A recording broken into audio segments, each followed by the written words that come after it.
Hello, I'm good, thank you. We just need to take a minute for your setup behind you. It looks so much more beautiful than mine. Oh, thank you. I mean, both of us have plans, so that's the only thing that matters. Fair, fair, fair. Yeah, I think maybe year and a half ago, this was basically like an extra bedroom in the place where me and my partner live. And then I decided, okay, let me kind of just move it around and make it my kind of study slash office. Yeah, I So love it. it was a really fun project with kind of getting everything done because it's in the roof area. It's relatively small, so it was a real challenge to get a lot of things inside, but it's overcrowded. It looks absolutely beautiful. Thank you. Um, so first of all, thank you for being here. I appreciate you. Thanks for having me. Of course. So can you tell everyone what is it that you do and why are you here today? Yeah, I'm not very good at these questions. I'm not very good at being concise and succinct about what I do. You don't have to be So precise. There are no rules. okay, great. I love no rules. So basically, I help people figure out how to run their businesses in a way that is supportive to them rather than kind of going against their natural tendencies or the way their brain works or the way that their body works or the way that their experiences have kind of led them to want to do. So I work a lot with people with mental health issues or chronic illnesses or people who are neurodivergent or who have had kind of previous work trauma, basically people who have always been told that they needed to be a way that they weren't to fit in at work and to be successful at work.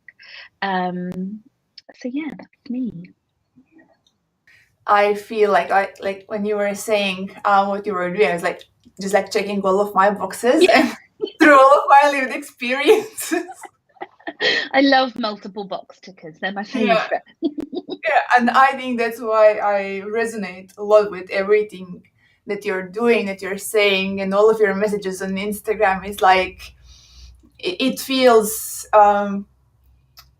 it feels really lovely, as you say, to kind of get a radical permission to just be yourself Yeah. and be like, especially like with your reel this morning. It's like, yes, I remember how I think I've read it in the book that which first kind of articulated my thoughts over how we are working today versus how it's like disproportionate to our ways of working today Yeah. is. And you said something along the lines of um, kind of the working days, the way we work was designed in the industrial age by a white male. Yeah. Yeah. And Yeah, then exactly. It's crazy. It's not just kind of the way that we work or the way that we think about work. It's the whole structure and idea of work, the concept of work, the fact that it's based on your time, that you do it for at least 8 or 9 hours a day, that you're in the same place, that you are sat doing an activity constantly. Like all of those things are make up the structure of the whole concept of work, and those things were made up by old rich white guys hundreds of years ago yeah, for a kind of way of working bears no resemblance to what most of us do today. yeah, And yeah, I think often we really struggle to break out of some of those things, and it's not a failing on our part or us self-sabotaging or us being people pleasers. It's us, reflecting and behaving in ways that the whole structure, the system of work has told us from our earliest experiences. So yeah, it's a big thing to think, okay, how do I want my work to be if there are no rules? yeah. And I guess that's what I like to do, is help people figure out what their own rules are. What do you think are people's most kind of general challenges with setting up with that? I feel like mine is the guilt. Like even Yeah. though I know that some like rational, on a rational level, I know that everything you've said is true, but still, like, when you go and do some action about it, some crippling guilt still remains inside. And I think, yes, to all of that. And I think often where that guilt comes from is particularly a couple of things that this whole structure of system of work teaches us. One is that our value is found in our time. We're paid by the hour. We're expected to sit at the desk at the loom in the industrial age for a certain number of hours a day, a certain number of hours a week, a certain number of hours a month to be paid our due, to be paid our worth, our value. And I think the other is basically the capitalist obsession with productivity, and that to be valuable we must be productive, and it can't possibly be valuable or worthy of us to spend time dreaming or planning or getting excited or calming our nervous system down or relaxing and resting. And so I think a lot of that guilt comes from these things that are so deeply ingrained in us as a society, that our time is the most valuable thing about us, and that time should always be used productively. And so, of course, we think, oh, yes, rationally, I understand and I know that I can set my own rules because I work for myself, but I can't because of these things. Yeah. And then those things start to like manifest in the way that we behave in our work as well. Yeah. That's so nicely said. And I feel like realizing that, being so self-aware about knowing that the way we are kind of taught to work is not serving us is crucial, even though it's hard. I remember the first time almost my entire life, I felt like I wasn't fitting in the whatever the traditional box was, whatever it was. I was not made for me. I felt like this. It was like it. I wasn't fit.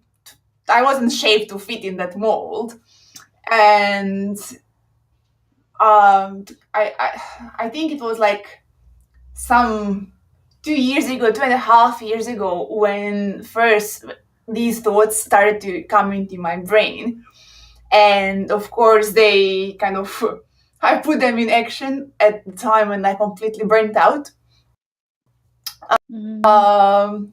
Which I know that both of us share. I know your story from that, and for everyone else that doesn't, you have it written on your website, and it's really nice on how you actually started doing all of this. And I think for a lot of us, kind of coming to this realization, it always starts with ourselves, and then just really getting so angry how many other people are affected by the same problem, because it's a structural, systemic problem.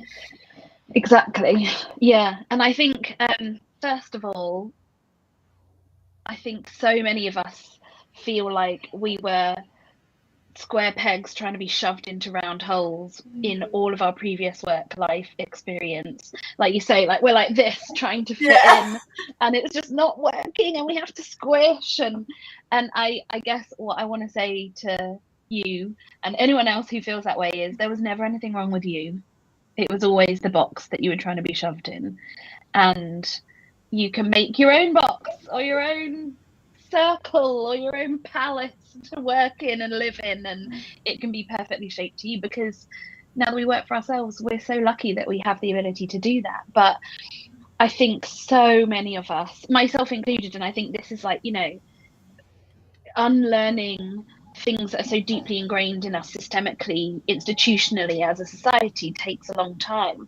But so many of us plan to go self-employed to give ourselves more freedom from those boxes. And then when we get there, we deny ourselves that freedom because we're still living and working in the way that society has taught us we should. So yeah, you're not alone, and there was never anything wrong with you. It was just the box that they were trying to shove you into so desperately.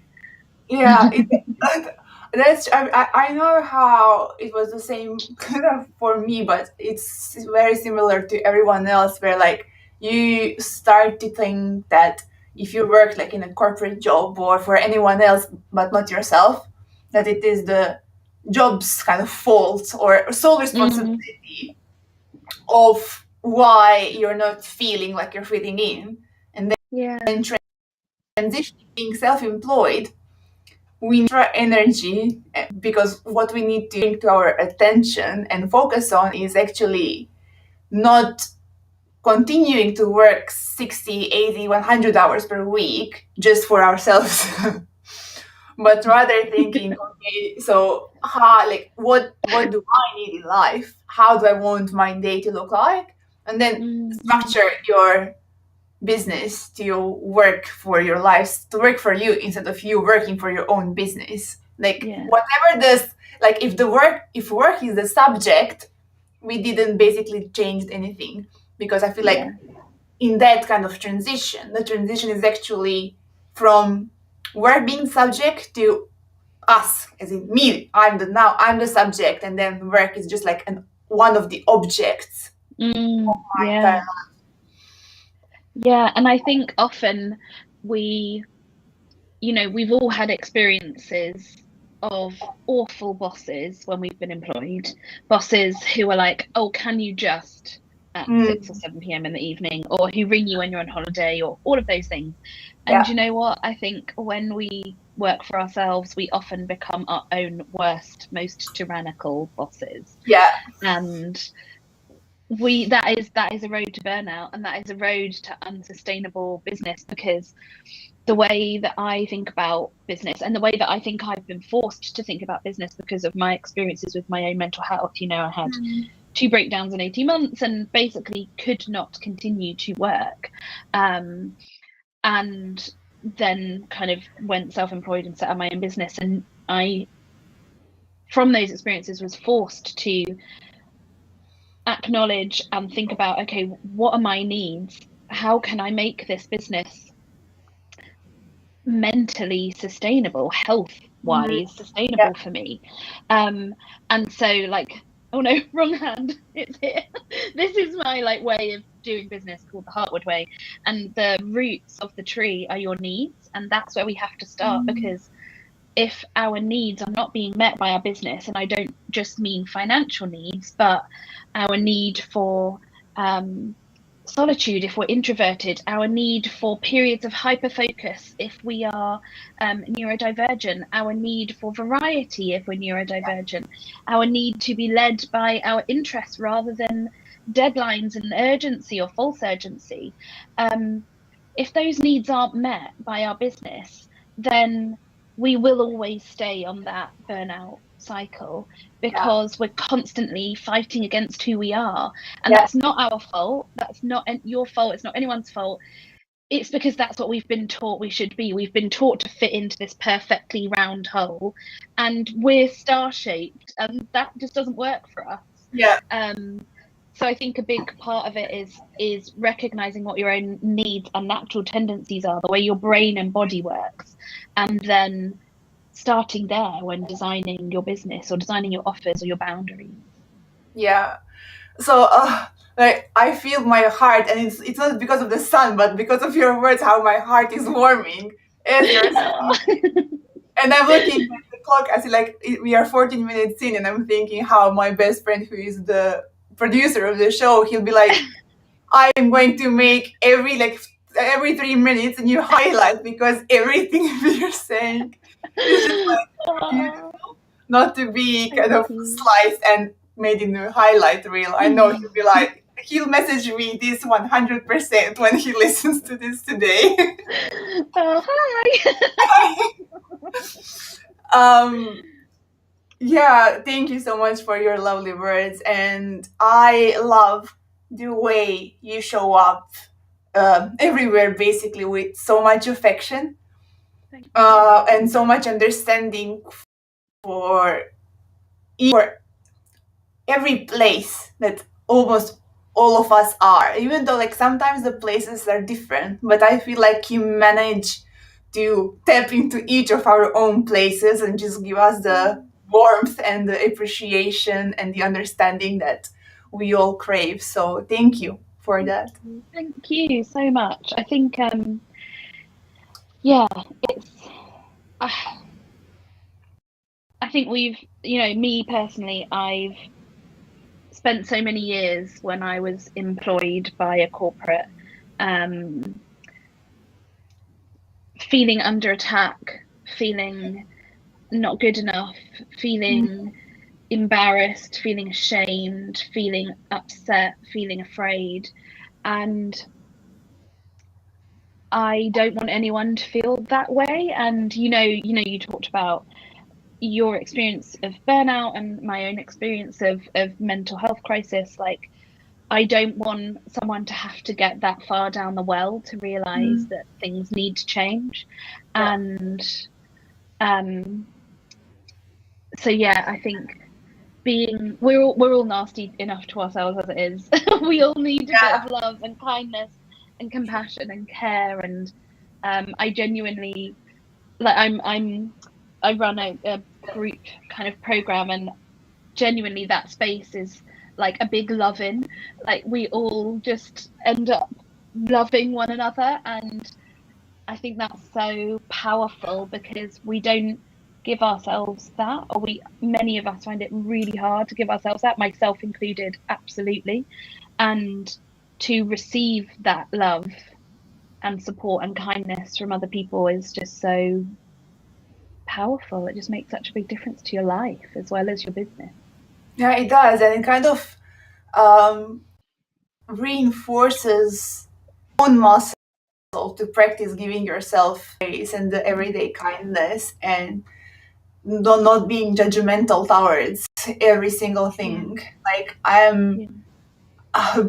I say by nature, but like now because I'm questioning everything, I'm not sure is it by nature or by systemic design.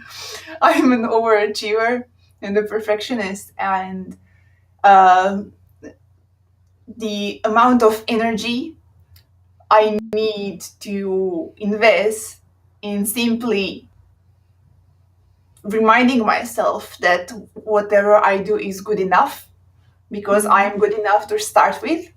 It easily takes like 20 to 40% of my daily energy Yeah. because Yeah. how much I still need to work on actually believing that versus reminding myself that that is the truth. Because for Yeah. so long, I didn't think so. Nothing was enough. Like I had like before kind of starting my work career, I was a very highly achieved academic with like like dozens of published scientific papers and like travel to conferences across continents and have I don't even know how many awards, 4 5 6. I feel completely dissociated with all of that because I have never thought like I've never stopped at that moment and kind of patted myself on the back and be like, great job, Franca, well done. Or later when kind of I was having like one achievement after the other, I constantly was just pushing myself forward and thinking about the next big thing rather than stopping and looking back and be like, oh my god, look at what I have achieved. And I'm not even 20 or 21 or whatever. It was never enough. So now I feel like someone else had lived that life because I was never present and I never associated successes and those achievements with myself. Gosh, that is so powerful to hear. I think for two reasons. Firstly, it feels so resonant with my own experience. So, like, I feel like my life before my mental health crisis, I was one person and now I'm a different person. And I've spent the last however many years, 3 4 years since then, trying to determine what parts of me are me and what parts of me were learned behavior from the rest of my life where I don't think I knew who I was, and that's something that I'm still figuring out. But the second reason that I think that's so powerful, and thank you so much for sharing it, is, oh no, hang on, have I forgotten my second reason? What I was going to say? Oh, that's it. I was like, oh no, it was really good. I wanted to say it. The second reason is, I don't think external validation ever works. You know, you spent that period of your life getting awards, getting achievements, being published, being, you know, put on stages and being clapped and being, you know, told how amazing your work was, and yet you still didn't believe it. Yeah. External validation does not work. And that is a really hard thing to, I think, allow ourselves to acknowledge, because then we're like, fuck, then I have to do it myself. then I have to actually feel that I'm good enough. I genuinely think it's true. Those of us who seek, for those of us who seek external validation, it's never enough. Never enough. It will never make us feel what we want it to make us feel, because we have to cultivate that feeling in ourselves. Yeah. And that's a lot harder than receiving external validation. It is so much harder. Like even today, and I've been on this journey as exactly as you said. I think I even described this like some podcasts ago, the same way of how I am now kind of learning who I am for the first time ever, because before that I was a composite of many different things that were kind of just like, I feel like stickers who were just sticked on me, just like labeled on me. You are this, you are that, you will do blah blah, and this is like, and now I'm peeling those off and looking, is this me? And then just like putting them in the bin if I'm not. I know exactly what you mean. And it's like, and part of your brain is like, well, it is me because I've always done that. But just because I've always done that doesn't mean that I actually want to continue doing that. It's a right old mind bender. Yeah, it is. And then I feel like what kind of comes with that is I have two things that I could watch in my own life happening. First of all, because of that, my relationship with myself has changed, my relationship with boundaries have changed, and then that upsets other people, because for 26 years of my life I was acting one way, which was mostly beneficial for them. I was overworking, I was people pleasing, I was doing all of the things that benefited other people. And now when I'm really, really protective of my energy, that's changed. And then what I once allowed, now I'm not allowing anymore. And then that pisses, thank you, that pisses some people off. And at the same time, when I look at my like really close relationships, sometimes my own change scares other people, like my family or my partner, someone, because they feel that I'm changing, like I'm developing, I'm growing. And then I feel like it sparks like some like inner fears of, oh, what if she realizes that I am not enough, because now like she's growing but I'm kind of staying at the same place. And then that dynamic is also really, for me, interesting to watch, because I kind of I self-aware in those situations, and kind of it almost feels like I am observing them for like as a third person looking down. Because then that's a completely new dynamic and a way of communication that you need to learn and adopt in order to kind of advance in your relationship as well. Because technically, like if we are what will be the mathematical expression, A times B equals AB, right? So like if A is changing, then the relationship with AB changes as well. And I never understand maths, Franca, but you just made that very understandable to me. Thank you. You're welcome. That was like a light bulb moment. I'm glad. My mind is very very analytical in its nature. So for me, I always try to bring everything down to first principles, because that's the way I perceive the world. Then thinking about it in kind of just like simple mathematical relations is the way that kind of suits me the best. And yeah, kind of just as illustrated with this example, it's like I feel like when you start to change yourself, it's often like at least I did. I feel like we often tend to forget that it also influences other people around, that we are essential parts of the relationship. And then that's also like something that can bring up friction if not kind of managed well.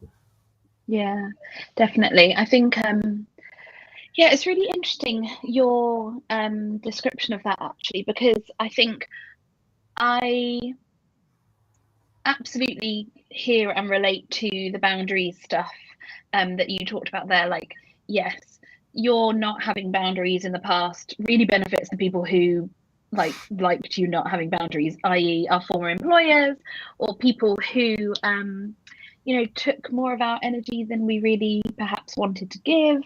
But it's really interesting your mention about relationships and your relationship with your partner, because I think a lot about how I was just a terrible, terrible partner when I was in my old life, and basically had undiagnosed anxiety and depression and other mental health stuff for a decade before getting a diagnosis after having a breakdown. And I think a lot about how I was just a terrible partner. Like, I would come home, say that I'd be home from work at like 7 and get back at 10, or I'd leave at 6 in the morning, or I would, oh God, so many memories of like, saying that I'm going to be home for dinner at a certain time and then just never being, or answering the phone in the middle of the night because of a work thing, or walking down the street like to go and have lunch together and being on the phone for work at the weekend. And I think that my experience with my mental health and my experience of then changing to be self-employed and run my own business, I feel like has made me a better partner. But I think actually the way that you put it there is so much more compassionate to myself, is that I've changed and therefore our relationship changes. And I think in my case with my partner, that's been hugely beneficial to both of us.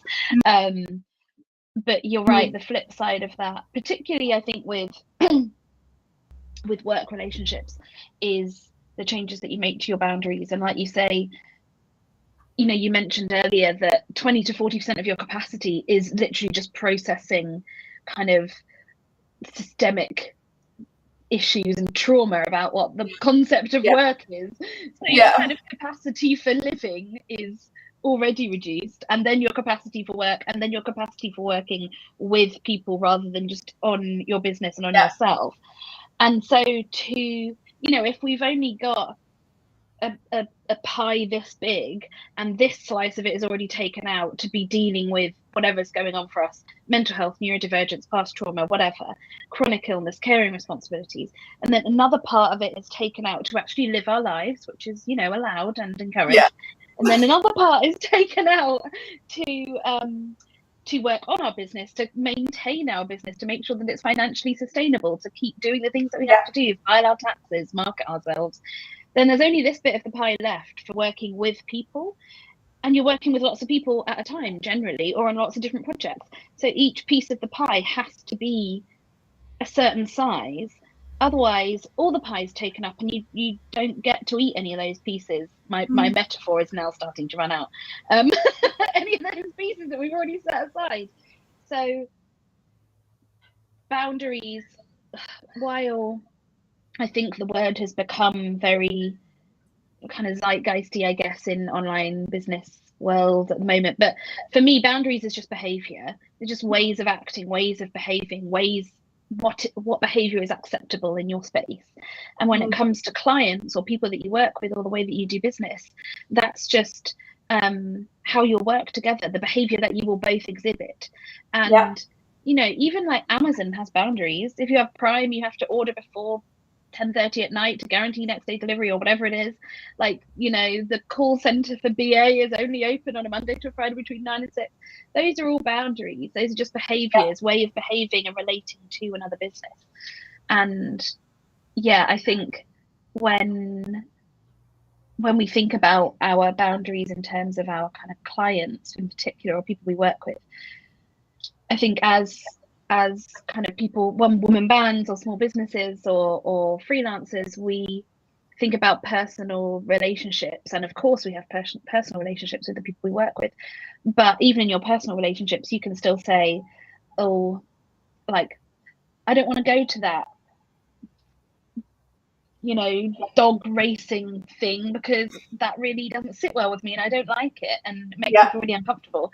And it's still, we can still set boundaries in ways that feel good to us, but at the end of the day it's just about ways of behaving and ways of relating to one another.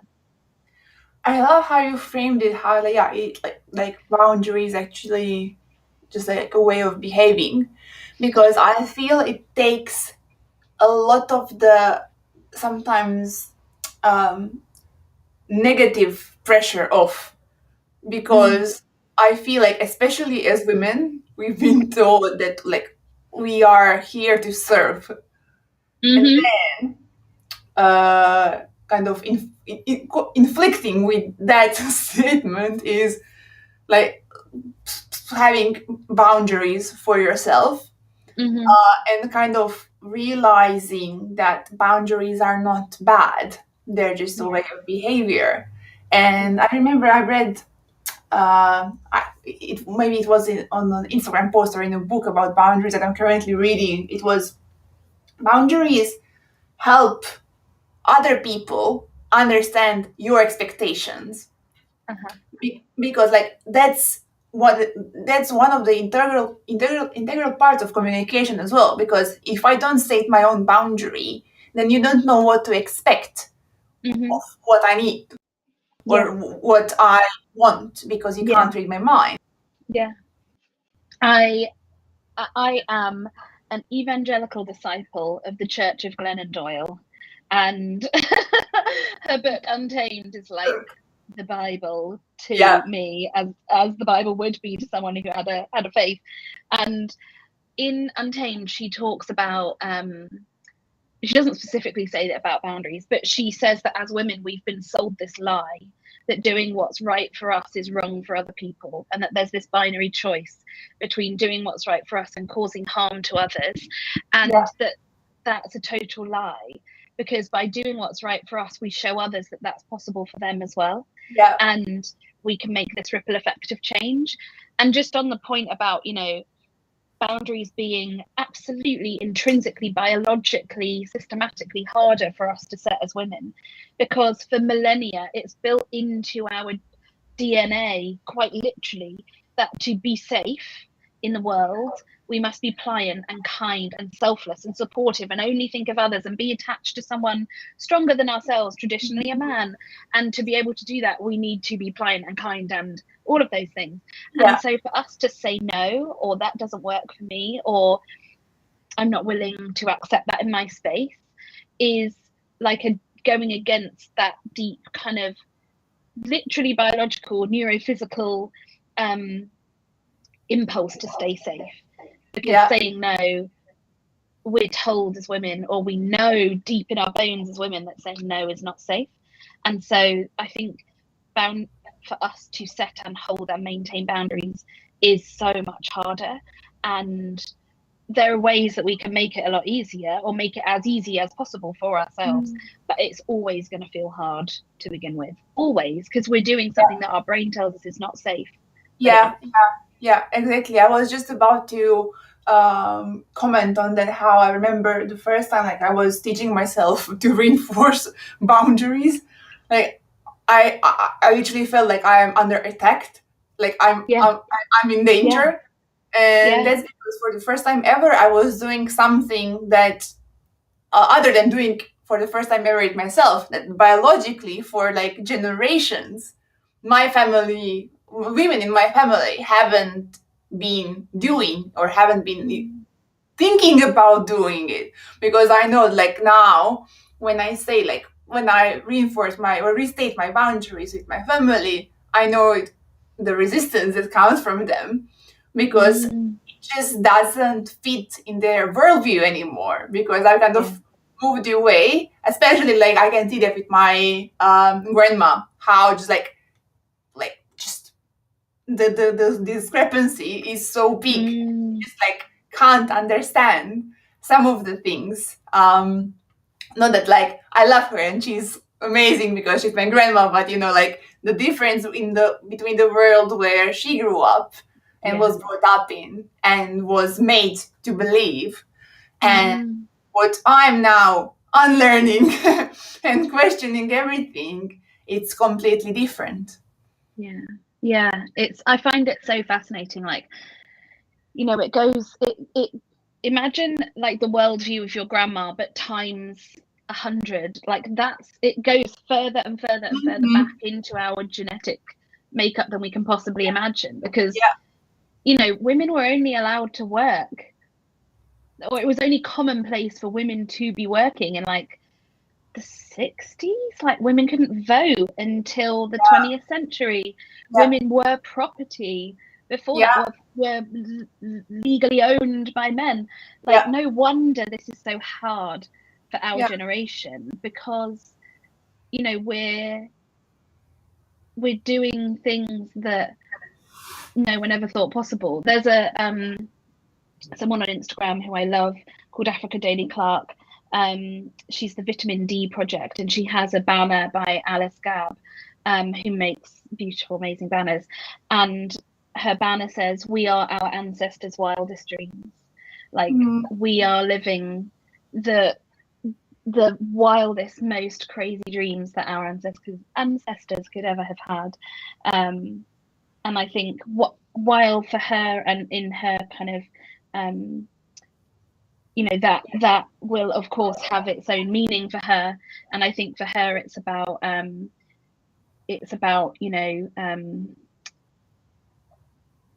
the wildest dreams of ancestors in the Black community and the community of people of color. For me, that has real meaning when it comes to women and the female experience as well, that we're doing things that even my mother, my grandmother, never mind 10, 20, 30 generations back, people couldn't Yeah, imagine. And no fucking wonder that feels really hard. No wonder yeah, it feels like a constant battle to yeah, set a boundary, to reinforce a boundary, to think about how we want to work, to identify like when we've got high energy, when we've got low energy. Like, we yeah. just we've never been told that these things are possible for us before, and they are. But it's kind of up to us to make them possible, and that's hard. That's true. And now, like, as you were saying, just like mental images were coming to my mind of how that manifests in my own life, and how Mm, that's true for me, even though I have never intentionally thought about it. Like, I'm not the first one, for example, to go to university from my family, but I'm the only engineer, especially, and the only female mm, engineer in the family. Because in academia, I'm I'm an engineer, and I'm the first one to be self-employed, and like so many, I have so many of the first one in the family, mm, especially the untraditional, not conventional kinds yeah. of things that I know kind of sometimes irritate me to the point where, like, I will, because now I know what I stand for. I wanted to say who Mm. I am, but I still don't know. Like, I can't tell you with 100% accuracy. We're all still figuring that out. Yeah, it's like, yeah, like it's a work in progress. But like, I know what I stand for, and like that's flexible. Like, as I learn new things and discover new things about myself, it changes. But then that picture is brought up in my work, which means that I Mm, know who I want to work with and who I don't want to work with, and the yeah. ways I want to be working and the ways that I don't want to. So, for example, like saying no to a job is something that, like, in my closest circle of friends and family, people are like, oh my, like you said no to Yeah. money. Yeah. Why did you do that? Well, yeah. And like with my own head, of course, I have my own reasons, and I know that if I take every opportunity, then I won't have the time for the one that I wanted once it comes by. Yeah. So like training myself to intentionally have, like, I have a filter of things, and I, like, if you like, if you don't satisfy all, and the hardest thing, trusting myself, and everything will kind of fall into place, as like, because I believe in myself and because I believe. Oh, back. Did I lost you? We're back. You froze for a little I minute, but I froze. heard Okay. you. Oh, you heard me, but I froze. Okay. No, okay, that means audio was there. Yeah, and the trusting myself is the hardest part, and I know when I discuss it with my friends, that's the reason why they are not yet ready to say no when an opportunity comes by, because they're too scared that they'll be kind of that they'll be left with no money, even though they have money and saving. They're responsible people, but just like the act of refusing and saying no to something that's going to bring you monetary value predominantly is like, it's a huge scare. Yeah, I think it's like the thin end of the wedge. Like, we know what our values are, we know what we stand for, we're learning who we are, we're learning what's right and what's Yeah. wrong for us. Yeah. But it is that moment where either you need to say no to something that doesn't feel right to you, or you're, deciding to stop working with someone or something, or you're setting a boundary in a situation that isn't serving you. And it's the thin end of the wedge where it's almost like we're testing ourselves on how much we believe that we deserve to have those needs met. And I think you're right that trusting ourselves is the hardest thing ever, particularly when we work for ourselves. Excuse me. And I think for me, that's why I love working in groups with people. Like I mentioned, I'm just launching my latest sort of group program, Business Club, at the moment. And the thing that I love is that when you don't trust yourself, others still trust you, and others are able to say to you, you're amazing. Look at all these things that you did last month. Look at all these amazing impacts that you're having. And hearing that from others, while I still stand by the fact that I don't think external validation ever works, but it helps to remind you that you can trust yourself and that you are valuable, and that people want what you've got, and that people care. And hearing that from other people that you respect and who inspire you and who you care about and you've built relationships with in this sort of group setting, I think is really powerful. That's one of the things I really love about working in groups. It is, and I've come to experience a small part of it yesterday in the Kind King, because like, even as someone who, like, I usually, even being with people online takes away my energy.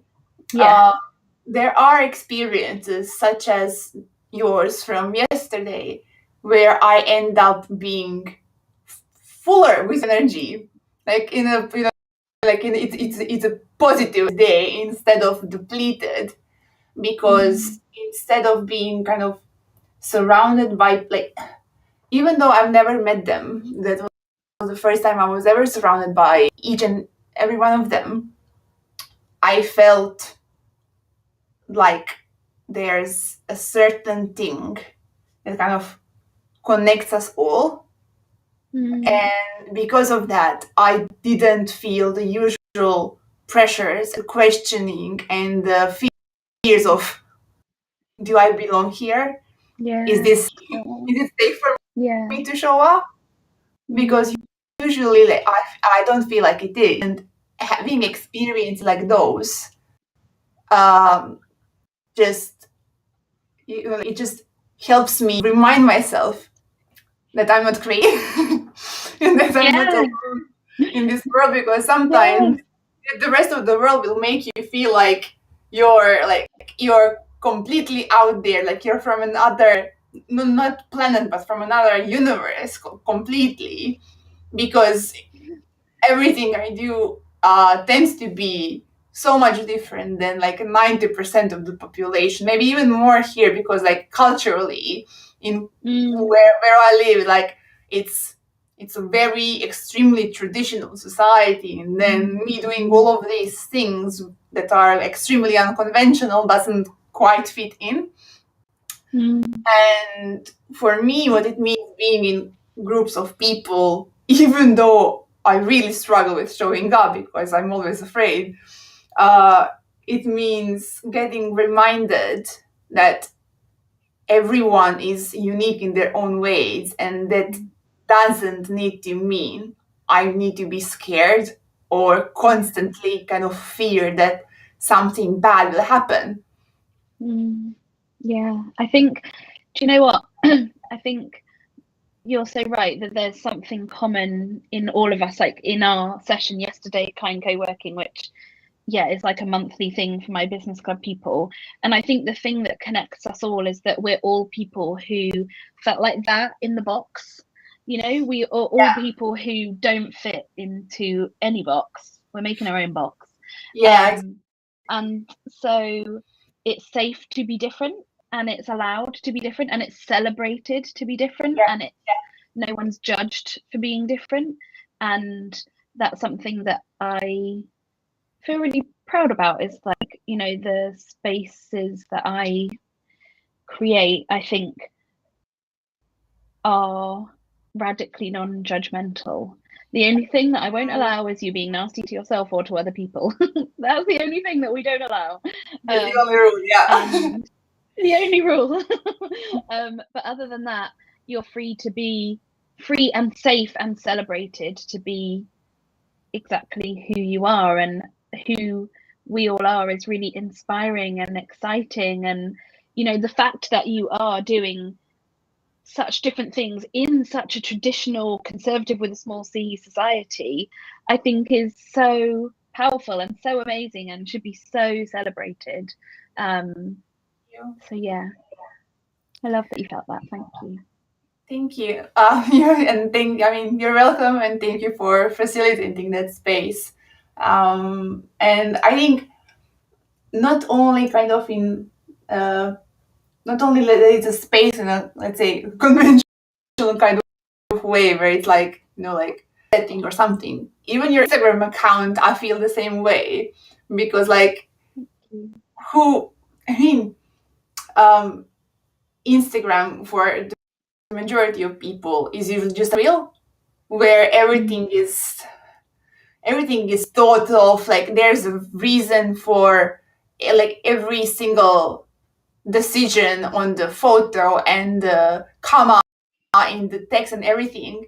And kind of seeing you be like, I'm here in my pajamas and Gibson's lying next to me.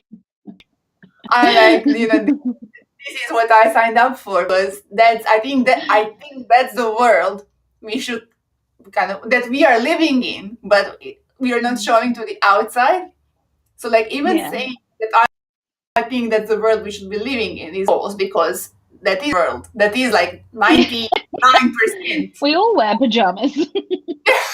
I mean, like until like 5 minutes before our call, I just put a top. I still have my hoodie on the. Oh, well done. I'm very proud of you. I've got my slippers on. Yeah.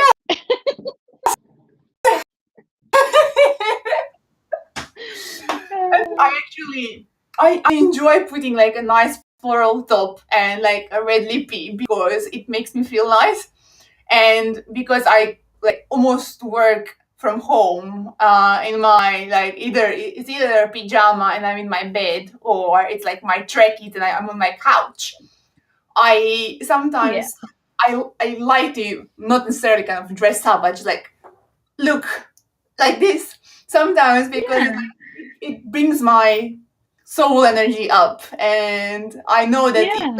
even when I have floral patterns and bright colors in myself, my energy kind of goes up as well, and then I end up being more productive, whatever that word means. But I end up, like just like having more energy that I can then direct into something that I feel I want to finish today. Like I usually struggle with to-do lists and priorities and stuff because I'm very kind of powered by my energy.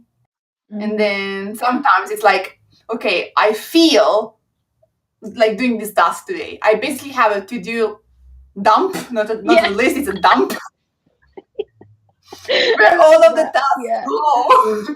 Yeah. And then I'm just like, when I wake up, Hit that. like they're like, yeah, just like I'm doing. I feel like I'm doing this one today because all of those things of like eating the frog in the morning or being done that doesn't like it just doesn't work. Yeah. And as of this year, like I've made it my mission and an experiment to show up in my business as kind of 100% me, meaning whatever I feel like doing or not doing that they will do or not do. Like no questions asked, like no judgment. Yeah. Sometimes I will want to work at 11 p.m. because usually my mind is most creative then.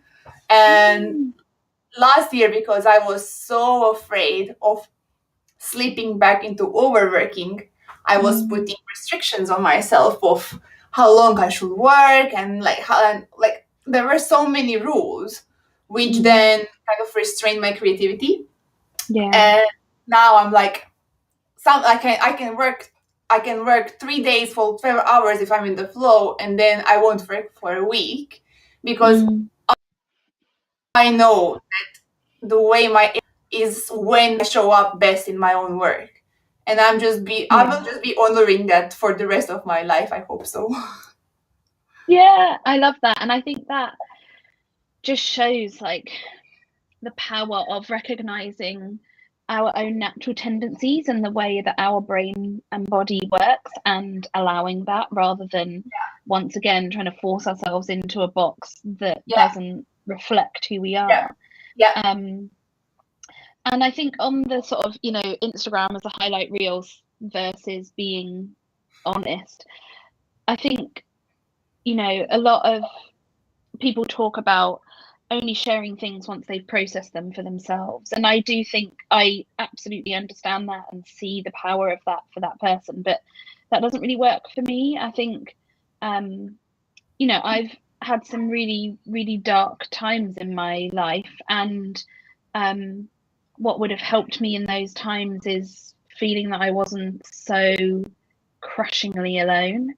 And so I do share my honest experience in the moment of where my mental health is at and where my business is at and where I'm at, because if no one shares from the place of the wound, then no one who's wounded knows that anyone else is too, and that wound will heal into a scar.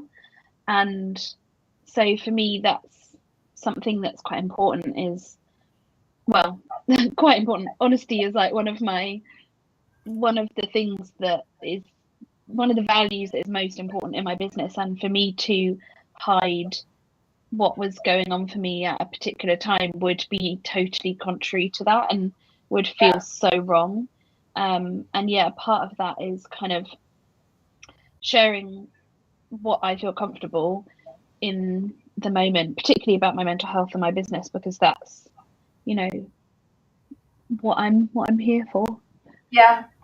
I love that so much because that what you just described is the sole reason how all of this came to be.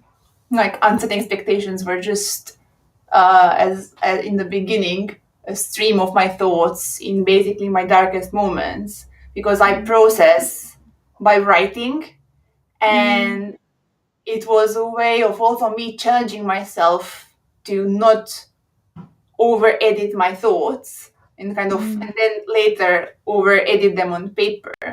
So I said like, okay, I will be just like doing basically a download of my thoughts as they come without like even lifting the pen from the paper, and then I just hit publish, and that's it. Because I know im- how important it is to show up, as you said, like in that space of and time of being in being in the wound as it's happening, as you're going through it, because people usually see the before and the after. It's a black box in between. And I think that the most like of course, like the black box is the heaviest part, the heaviest stage of the entire process, especially because we don't talk about it openly once we are in it. Exactly. Then it feels even more scary, and it's even darker than like it's black, but it's blacker because you don't know what to expect. And Exactly. as you said, like I also appreciate that some people will not be ready to share that, but I always I implore those who are, please share. Please, it can be as it's like as simple as just like sharing a story on Instagram, or someone can like either write something and share, or come to a podcast and share whatever, because I know how much it means for me when once I am in the place of woundedness, when I hear other people talking about their experience, you immediately feel better, because I'm not better because someone else went through it, but better because it's like you're not alone, and it normalizes the experience. It strips away, or at least like aims of stripping away the guilt that we always have, that we brought it up like on ourselves because of something that we did, which is completely false. And also, I think, you're so right in that, we often see the before and the after, and we don't see the during of those darkest hours. And I think often because in the during, while it's happening when we're at our darkest point, when we're wounded, we're frightened and we're ashamed. And shame and fear and loneliness kill. Shame and fear and loneliness keep you more ill for longer, and they can kill you. People go so far down the well that they don't think there's any way out, and that's what shame and fear and loneliness does. And if by sharing a tiny bit, or as much as you feel comfortable and able to share, can help others feel less alone and less ashamed and less fearful, is an amazing thing. But it also is amazing for yourself, because once you start sharing and you start hearing back from others that they've had similar experiences, you realize that you're not alone, and that you can feel a little bit less afraid and a little bit less ashamed, and slowly that weight starts to lift, and it helps you to feel better. Like I almost have an issue. Yesterday, last night, I was on a group experience. It was a masterclass of sorts, more of like a workshop. One of the questions was, what makes you mad? And I was like, what makes me mad is that we actually need to say and work on normalizing these experiences, whereas they are normal to begin with. Like, when were they made not normal? Every single human being on this planet goes through them. If that's not considered, like, if that doesn't make them considered normal, I don't know what is. So it's like that's like that frame of existing, and that frame of reference is what like it boils my blood from the inside. Because as I said, because someone sometimes decided that it's shameful to speak about what you were going through, and then that continued on is where we are now. And it's like having that much shame about a completely normal human experience. I mean, by normal, I think frequent in the population. Like, it's something that happens to 1% of the people. There, especially now, like there are statistics that show that like 60, 70, 80% of people. So it's like the experiences are normal. And I think, I just hope that in the near future, be able to kind of arrive to the point, right? Rather erase everything that has been kind of conditioned upon them, and as of our life that everyone goes through one way or the other, like in a smaller or larger scale, and one is not more other or more valuable. Like a conversation with a friend of mine who said that because of all of the things I've been through, it makes me more worthy. It was something along those lines, and I was like, oh, that's not necessarily true, because just because I won't be a small thing and you might, just because the differences in our experiences problem any less smaller than it is, or mine, because like we are two completely different scales. and it's like it's always the same. It's the thing of not looking at the absolute values. It's like if his problems are a sum of 20 and mine are sum of 200, it's a relative scale, because then his small thing and my small thing, it will be the same ratio. But it's like I just hope, and I think everyone's reality is different. Everyone's experiences are different, and that doesn't make your reality any less true or any less important than somebody else's. And I think I love that that's the thing that makes you mad, Franca, that shame and stigma and people being forced to feel that they're alone in experiences when they're not. I love that that's the thing that makes you mad. That makes me mad too. I am happy that we are united in our madness. In so many ways, Franca, in so many ways.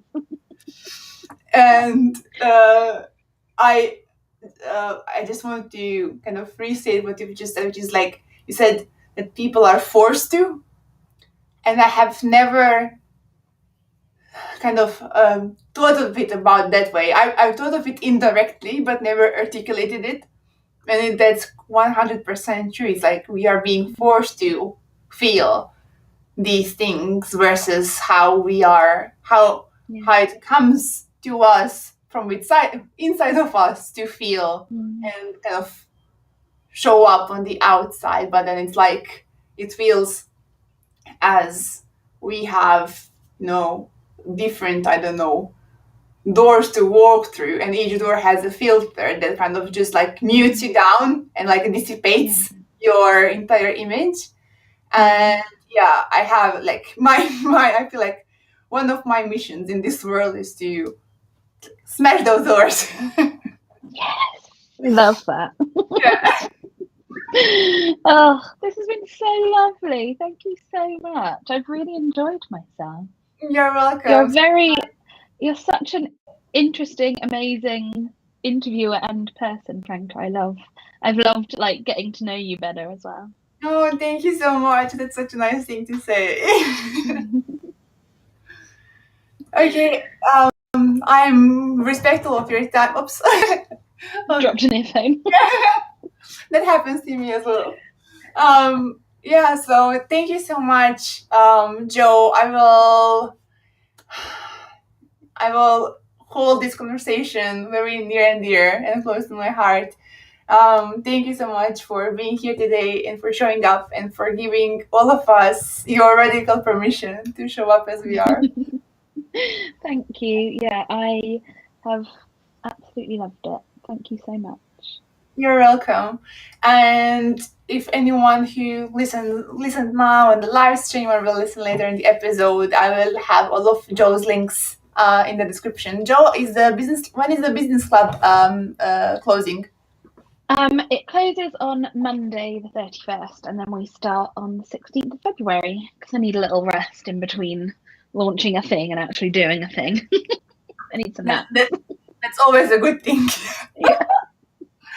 Oh, okay, so there you go. You heard it, and I will just quickly put a link.